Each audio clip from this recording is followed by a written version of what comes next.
Thank you very much, lieber Herr Röller. Thank you very much for the invitation. Distinguished guests, allow me to start by thanking Lars-Henrik Röller for his invitation. We've known each other since many, many years in and out of government. So it's no surprise to me to see that the Berlin Global Dialogue has become such a prominent forum in such a short space of time.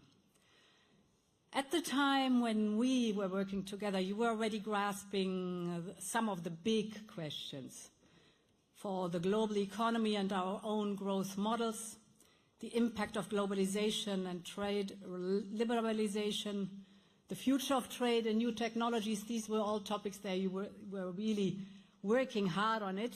Of course, the world has changed beyond recognition, but fundamentally, those questions are the same ones leaders, policymakers, and industry leaders are working on today. Europe is facing up to another seismic change in the way the global economy works.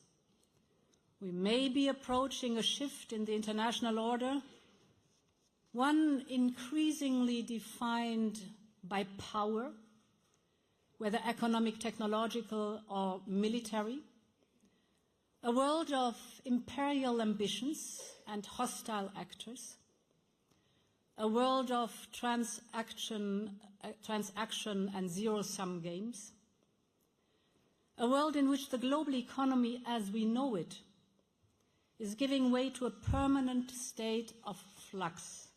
The point is, the world is changing faster than our policies. Our institutions must transform the way they think, the way they formulate policies and make decisions to keep pace with a rapidly changing world. And this is what I want to touch on briefly today. Before we can project strength abroad, we must renew at home. Europe faces, and I guess you've discussed it, profound challenges, economic slowdown, strategic vulnerabilities, threats to its independence and social model, but it also holds exceptional assets. Our task is now to harness these strengths, to secure a strong and independent and cohesive Europe. And ladies and gentlemen, the world of today, in this world, speed and urgency are the key factors of competitiveness. They need both long-term vision and speed of action. We see that with the United States, with China, and with other emerging economies and societies. The key for Europe in this world is to move faster, to make business easier, and to invest in what makes us unique and strong. And this is why we have put out a plan to radically speed up the completion of our single market, to really tap into the potential of our single market. And this is why we are targeting the bottlenecks that are holding our competitiveness back, from energy prices to investment to private capital. And this is why we have started a huge simplification drive. We need less complex rules, less overlap, less forms to fill out, and we need to speed up across the board an urgency mindset that must drive all of our work. Without any doubt, as I said, we have strength. The stability of our unique single market, our industries and innovators, sought after and valuable commodities in today's uncertain world. Europe is already an increasingly attractive proposition for investors. That is, for instance, thanks to the many high-potential startups in key technologies like quantum, AI, or biotech. But Europe's attractiveness extends far beyond its investment potential. It lies in our strong institutions. It lies in our commitment to the rule of law. It is in the excellence of a broad education and top research, a skilled workforce, and advanced infrastructure. This is making the European Union a uniquely balanced model in the world. But we all know that we have a problem with scale. As our startups grow, too often, the limited availability of risk capital forces them to turn to foreign investors. This is wealth and sovereignty going elsewhere. But we want this investment to choose Europe. We want to invest in the best of Europe. So you are an innovative startup. So we have to make it easier for you to scale up throughout Europe's 27 member states, but not with 27 different rules and regulations. So this is why we are preparing the so-called 28th regime for innovative startups. One simple rule for the whole of the European Union. And because we want to invest in the best of Europe, we're speeding up our work on the private capital. We call it the Savings and Investment Union. And this is why we are working on new financing models, for instance, with private investors through a new Scale Up Europe fund. We need to keep up the speed of what we have started. In a world where others move fast, Europe needs to keep up the pace. And that is my first and most important message to leave with you today. Ladies and gentlemen, this sense of realism and urgency is also driven by an underlying and fundamental reshaping of the world economy. We are in the middle of a seismic shift in how countries work with each other and against each other. Every day, we see the tools of traditional statecraft being used to weaponize interdependencies and leverage alliances. We see that these tools of traditional statecraft are being used to create chokeholds on countries and industries, to exert control and impose coercion on others. This goes to the heart of the title you have chosen for us this year in Berlin's Global Dialogue. The title, I quote, "Shifting Power and Shaping Responsibility." The starting point here is that for centuries, while economic power has always mattered, power has always been measured on military might and territorial influence. Those who controlled borders and armies also controlled the balance power in relations between countries and continents. And it would be wrong to say that this notion is outdated, because we know that hard power is more important than ever in today's world. We've seen how countries like Russia or its autocratic allies use conflict as a tool to build empires and supremacy over others. Europe has learned how imperial ambitions, wars, undermining sovereignty of others, lead in the end to disasters. Our project is different, but we cannot be naive and vulnerable. And this is why Europe is investing so heavily in our military capabilities and in boosting our own defense industries.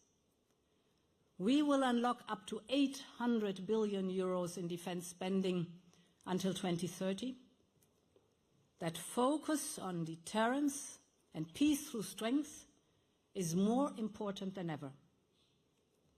But at the same time, we're seeing a shift towards something far more complex to grasp and defend against. And this is new geoeconomics. Economics has become the central instrument of power in today's world. Those who control the economic levers are the ones who can exert control over others. The global supply chains, the new disruptive technologies, the capital flows, and the key inputs for our industries and our societies. As the dawn of globalization promised, all these tools can be used to create wealth, jobs, and partnerships between countries. In fact, this was the spirit that eventually led to the creation of the World Trade Organization 30 years ago. And when China joined the WTO a few years later, most of us hoped a new dawn of low tariffs and shared security and prosperity would emerge. And in a number of ways, this did deliver for a time, even if the benefits from it were not shared and spread evenly. But the cooperative world we all expected, or at least hoped for 25 years ago, is being replaced today by a confrontational global economy. Stealing technologies, hostile investments, export controls, massive subsidies. All of this is no longer the exception. These are tools for imposition and competition. Of course, this is not a completely new trend that we are discovering today. We have already seen over the last decade how the lines between national security and economic security imperatives have become blurred. In fact, they have now essentially merged. So it is not new, but it is a clear acceleration and escalation in the way interdependencies are leveraged and weaponized. In the last weeks and months alone, we've seen a rise in drastic export controls on critical inputs. We've seen the systemic use of tariffs and non-trade measures. We've seen global supply chains deployed as a vector for pressure. And we have seen every sector targeted, from energy to data, from food to technology. Europe knows the danger that lies there. It was a painful crisis when our overdependency on Russian fossil fuels, especially oil and gas, was exposed following the start of Putin's war on Ukraine. And this is a lesson we can never afford to forget or ignore. We are now in an era of geoeconomics. And for Europe, this means business as usual is no longer an option. We need to rethink the way we look at our economic and national security challenges. It means anticipating better and acting faster. It means ensuring that our economies and systems can absorb and adapt to the shocks. And achieving this requires adopting a strategic mindset and a new approach. For example, by evaluating our range of assets, opportunities, and risks, and adjusting policies to strengthen our assets, to seize the opportunities, and to counter the risks. It also involves preparing our European institutions to anticipate developments, to act decisively and coordinated, all our instruments in a consistent and in a strategic way. We have started this work in earnest. That is why we are advancing a Made in Europe strategy focused on a select set of sectors that are vital to our economic and national security. Whether it is by a complete change of gear on military spending and investment, or completing the overhaul we need in our energy systems and supply, whether it is rethinking our industrial policy, or striking new economic and investment partnerships around the world. In short, we are de-risking in the areas which are most sensitive, making Europe more independent. Speaking of independence, there are many areas I could pick up, but I want to focus today on one acutely sensitive example, which is playing out at this very moment. In recent weeks and months, China has dramatically tightened export controls over rare earth and battery materials. At least to some extent, this is part of wider economic friction between China and the United States, but it has a huge impact on us here in the European Union. We all know how important rare earths are for our industry, whether for cars, semiconductors, or military equipment. The decisions announced by the Chinese government on October 9th poses a significant risk. In essence, these actions would severely hamper other countries, except China, from developing a rare earth industry. And this threatens the stability of global supply chains and will have a direct impact on European companies. If you consider that over 90%, 90, of our consumption of rare earth magnets come from imports from China, you see the risks here for Europe and its most strategic industrial sectors, from automotives to industrial motors, dependence to aerospace, defense and aerospace, or AI chips and data centers. In the short term, we are focusing on finding solutions with our Chinese counterparts. But we are ready to use all of the instruments in our toolbox to respond if needed. And we will work with our G7 partners in a coordinated response. But we also need to look at this in as a structural challenge. Our response must match the scale of the risks we face in this area. And this is why I can announce today that we are working on a new Resource EU plan along the lines of the Repower initiative. Repower EU helped us to overcome the energy crisis together after Putin cut us off the Russian fossil fuels. The aim is to secure access to alternative sources of critical raw materials in the short, medium, and long term for our European industries. And it starts with a circular economy, not for environmental reasons, but to exploit the critical raw materials already contained in products sold in Europe. Some companies can recycle up to 95% of critical raw materials and batteries. This means extracting precious raw materials, reducing waste, and of course promoting sustainable resource management. In addition, we will focus on everything from joint purchasing to stockpiling. We will boost investment in strategic projects for the production and processing of critical raw materials here in the European Union.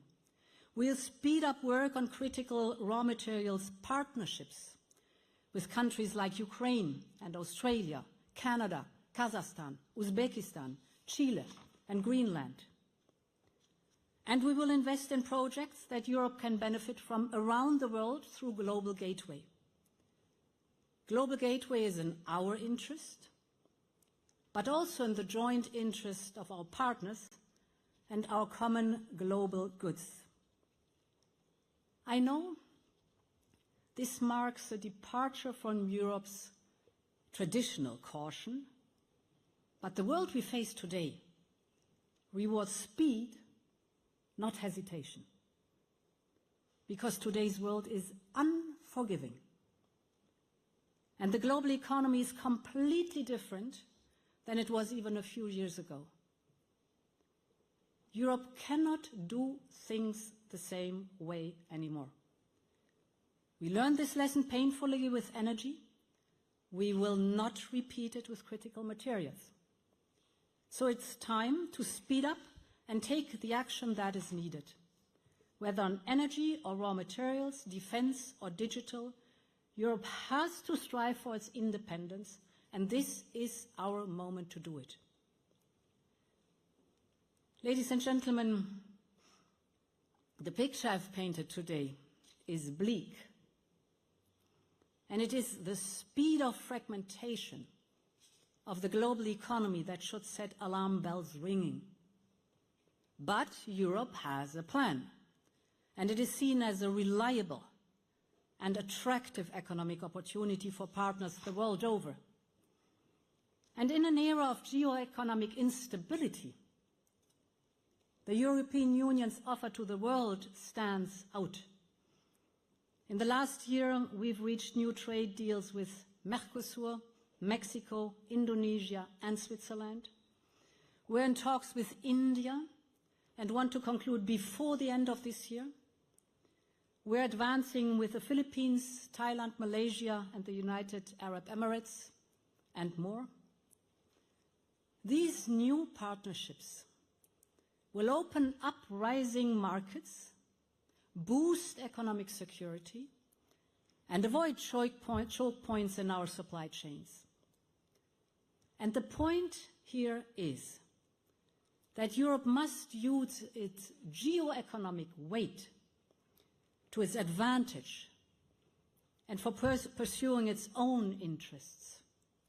This is ultimately how Europe can find its place in today's global economy. And it is how it can thrive within this new era of confrontational geoeconomics. Europe has everything it takes to make that happen, but it will require a new mindset, a mindset of urgency, of independence, of courage, and we will make it happen together. Thank you very much, and long live Europe.